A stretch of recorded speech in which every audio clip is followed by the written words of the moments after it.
क्या आपने कभी अपने घर के सबसे छोटे सदस्य को, उस नन्हे से बच्चे को गहरी नींद में सोते हुए देखा है?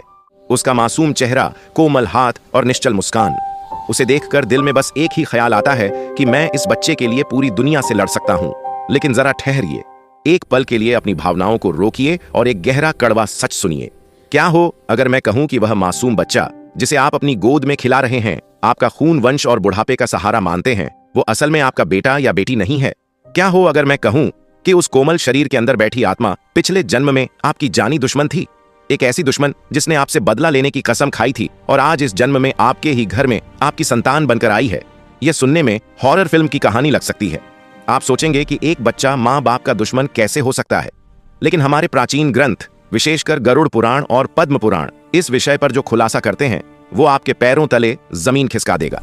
आज हम रिश्तों की इस मायाजाल पर पड़े पर्दे को हटाएंगे।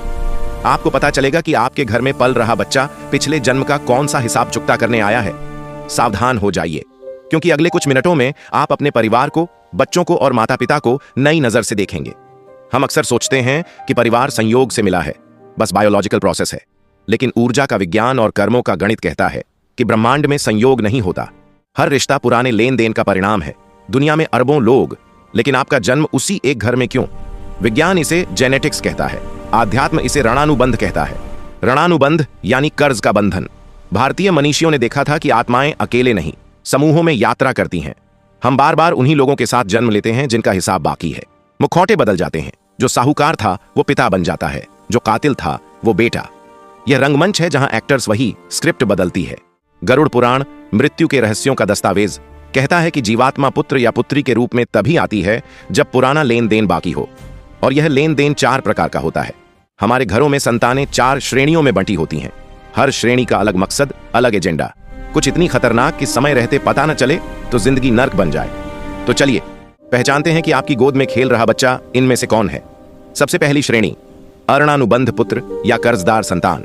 यह सबसे दिल तोड़ने वाली है। क्या आपने देखा है ऐसे परिवार जहां मन्नतों, पूजा, डॉक्टरी इलाज के बाद बच्चा मिलता है? खुशियां छा जाती हैं, लेकिन कुछ ही महीनों में बीमारियां घेर लेती हैं। इलाज में माता पिता सब लुटा देते हैं, घर गिरवी, गहने बेच, कर्ज, रातें रोते गुजारते हैं। आखिरकार आखिरी पाई खर्च होने पर बच्चा चला जाता है। लोग कहते हैं भगवान की मर्जी, लेकिन गरुड़ पुराण कहता है वह बच्चा कर्जदार था। पिछले जन्म में आपने उससे उधार लिया, न लौटाया या संपत्ति हड़पी, वह रोता मरा। ऊर्जा नष्ट नहीं होती। इस जन्म में वह बेटा बनकर आया, क्योंकि अपनी औलाद के लिए आप सब लुटाते हैं। दवाइयों के नाम पर वसूल किया, ब्याज के रूप में पीड़ा दी, हिसाब बराबर होते ही चला गया। क्रूर लगता है, लेकिन सत्य कड़वा होता है। बुजुर्ग यूं ही कहते थे, एक पैसा न दबाओ, कब किस रूप में ब्याज लेकर आए। दूसरी श्रेणी, शत्रुपुत्र या प्रतिशोधी संतान। यह पहली से ज्यादा खौफनाक। यहां आत्मा रुकती है पूरी तरह बर्बाद करने तक। ऐसे किस्से सुने हैं जहां बेटा माँ बाप पर हाथ उठाता है, बेटी इज्जत मिट्टी में मिला देती है। हम परवरिश को दोष देते हैं, लेकिन गरुड़ पुराण कहता है दोष पूर्व जन्म का प्रतिशोध। वह आत्मा आपकी जानी दुश्मन थी। पिछले जन्म में आपने हत्या की, घर जलाया, गहरा जख्म दिया, मरते वक्त नफरत की कसम खाई, मौत के बाद भटकती रही। बदला लेने का सबसे आसान तरीका, दुश्मन के घर जन्म लेना। बचपन में प्यार लेती है, लेकिन किशोरावस्था में नफरत उभरती है। बिना वजह चिढ़ती है, आपकी कमाई जुए नशे में उड़ाती है, समाज में जलील करती है, कई बार हत्या तक कर देती है। यह वही बदला जो ले न सकी। आप पुत्र मोह में अंधे, लड़ नहीं पाते, यही उसकी जीत। तीसरी श्रेणी, उदासीन पुत्र या न्यूट्रल चाइल्ड। थोड़ी राहत, लेकिन दर्द छिपा। इनसे न लगाव, न नफरत, न सुख देते न दुख। बड़े होकर अलग हो जाते हैं। माता पिता बीमार तो खबर नहीं, मरे तो आंसू नहीं। समाज कहता है पत्थर दिल, लेकिन आध्यात्म कहता है पिछले जन्म का गहरा हिसाब न था। छोटा लेन देन पूरा। न मित्र न शत्रु, सिर्फ यात्री। इनसे सहारे की उम्मीद व्यर्थ। ये वैराग्य सिखाती है, मोह मत करो, संसार मेला है। रोना छोड़ो, कॉन्ट्रैक्ट पूरा हो गया।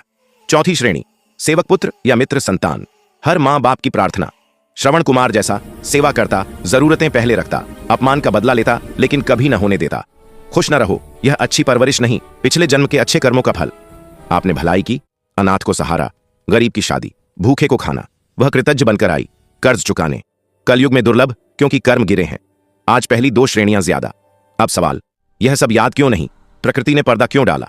गरुड़ पुराण और गर्भ उपनिषद कहते हैं गर्भ में 7वें महीने जाति स्मरण मिलता है। पिछले 100 जन्म याद आते। पीड़ा में भगवान से वादा, मोह न करूंगा, कर्म सुधारूंगा। लेकिन जन्म पर वैष्णवी माया का खेल, विस्मृति वायु स्पर्श से सब भूल जाता। पहला रोना वही चीख, यह दया है। अगर याद रहे कि मां ने जहर दिया, पिता ने गर्दन काटी, तो प्यार कैसे? घर युद्ध बन जाए। प्रकृति मौका देती, नई यादें बनाओ, नफरत को प्रेम से मिटाओ। अवचेतन में वाइब्रेशन रहती, इसलिए पहली नजर का प्यार नफरत। विज्ञान भी सेलुलर मेमोरी मानता, डीएनए पुरानी यादें कैरी करता। तो क्या करें? शत्रु संतान हो तो निकाल दें? नहीं, कर्म न्यूटन जैसा प्रतिक्रिया होती। बीज आपने बोया, नफरत से बंधन कसोगे, अगला जन्म बुरा। तरीका स्वीकार और क्षमा। प्रारब्ध समझो, दुख को कर्ज उतरने का माध्यम मानो। निस्वार्थ प्रेम दो, नफरत बुझेगी। हो सकता है आत्मा पिघले या हिसाब चुक जाए, मुक्ति यहीं से। मुश्किल, लेकिन रास्ता यही। रुकिए, ट्विस्ट। आप भी किसी के बच्चे हैं। अपने माता पिता के लिए कौन है, सेवक या शत्रु?